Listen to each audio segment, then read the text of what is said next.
تو میبینی تنگ غروبی پکر ککرک کشتم پایین در دکونه بستم اومدم تو عرق فروشی سر کوچه نشستم گفتم اقدس بیاد ور دستم. تو میری اقدس اومد نشست ور دستم. یهو دیدم یه سرکل میزونه اینجوریه اومد پشت ما دستش گوش شونه اقدس. نفهمیدم چطور شد.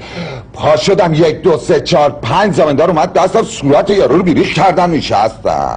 حالا اقدس ور دستم. استکان اول رفتیم بالا گفتن سر کوچه دعواست گفتم هستم. یهو کافه شلوغ شد زدن شیشه ها رو شکستن آژانا اومدن در کافه رو بستن. دلخور بلند شدم رفتم خونه اقدس نشستم. یه سیگاری بار زد گفت هستی گفتم هستم. دومیشو بار زد گفت هستی گفتم هستم. کشیدم من شدم رفتم رو پشت اون بغل قفسی که هفتر نشستم. یهو دیدم یک توقی این هوا قریب باغ کرده اومده نشسته برای هستم. شیشه زدم بگیرمش افتادم تو حیاط خلوت. شیشه و لوستر رو همه رو شکستم. یهو اخواب جستم. که جستم پام خود به کتی آبجوش ریخت رو پام سوخت. حالا پامو بستم.